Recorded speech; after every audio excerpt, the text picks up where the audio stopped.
میرے دوستوں، آج امت اللہ سے دور ہوئی بیٹھی ہے، کیونکہ اللہ سے دور ہوئی بھی ہے، اپنی ہر مشکل کا حل اس کو اللہ کے غیر میں نظر آتا ہے۔ میں یہ بات ہاتھ جوڑ کے آپ نوجوانوں کے سامنے عرض کرنے آیا کہ آج کیونکہ ہم اللہ سے دور ہو گئے ہیں اپنے گناہوں کی وجہ سے، تو اللہ رب العزت سے جو حسن ظن ہے وہ بھی ختم ہو گیا ہے۔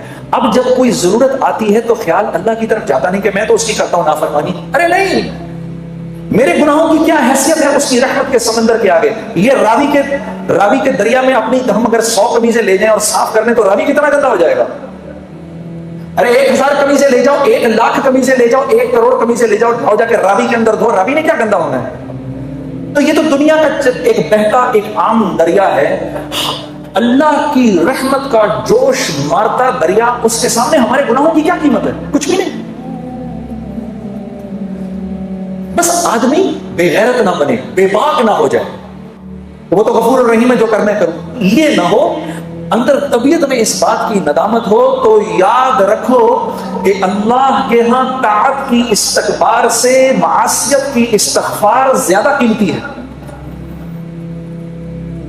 ہاں میرے دوستوں، آخری بات آپ سے عرض کرتا ہوں، دیکھو 5 باتوں کا خیال رکھنا، ٹھیک ہے؟ 5 باتوں کا خیال رکھنا۔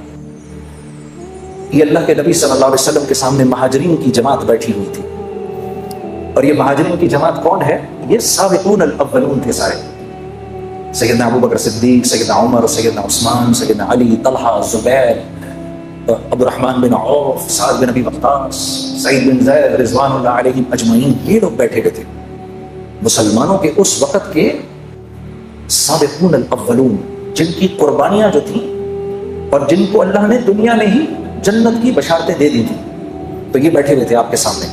تو آپ نے فرمایا، اے مہاجرین کی جماعت، 5 چیزیں ایسی ہیں اور میں اللہ کی پناہ مانگتا ہوں کہ یہ 5 چیزیں تم لوگوں میں آئیں۔ ذرا غور سے سننا میری اس بات کو۔ پھر آپ نے فرمایا، جس قوم میں بے حیائی عام ہو جاتی ہے، لوگ بے حیا ہو جاتے ہیں، اللہ اس قوم پر ایسے امراض بھیجتا ہے کہ جس کا پچھلوں نے کبھی سنا بھی نہیں ہوتا۔ اللہ ان میں ایسی اموات بھیجتا ہے کہ جس کا پچھلوں نے کبھی سنا نہیں ہوتا۔ نمبر 1۔ نمبر 2، پھر آپ نے فرمایا کہ جس قوم میں تاجر بے ایمان ہو جائے، ناپ تول میں کمی شروع کر دے، اور میں یہ عرض کرتا ہوں کہ جس قوم کا غریب ٹھیلے والا بھی اگر لوگوں کو دھوکہ دینا شروع کر دے، 4 اچھے مالٹے اٹھائے، 8 گندے سڑے اٹھائے، جو قوم ناپ تول میں بے ایمانی شروع کر دے، معاملات میں بے ایمانی شروع کر دے، اللہ ان کے اوپر ایک ایسا ظالم بادشاہ مسلط کرتے ہیں جو نہ ان کے بڑوں پر رحم کھاتا ہے، نہ ان کے بچوں سے شفقت کرتا ہے۔ دوسری بات ہو گئی۔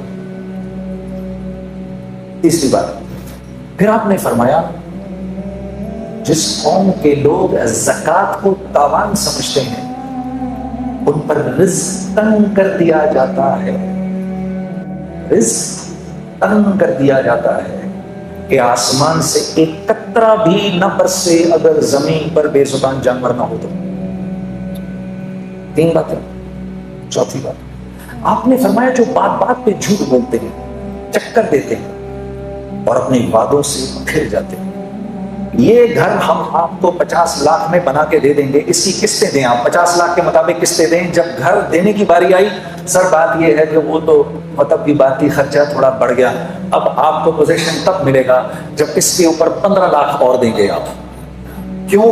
کیونکہ اب اس گھر کی قیمت مل رہی ہے 70 لاکھ، ہم تو سر اس کے تو 70 مل رہے ہیں اس وقت، ہم تو پھر 5 چھوڑ رہے ہیں آپ کو۔ یہ میرا آنکھوں دیکھا حال ہے،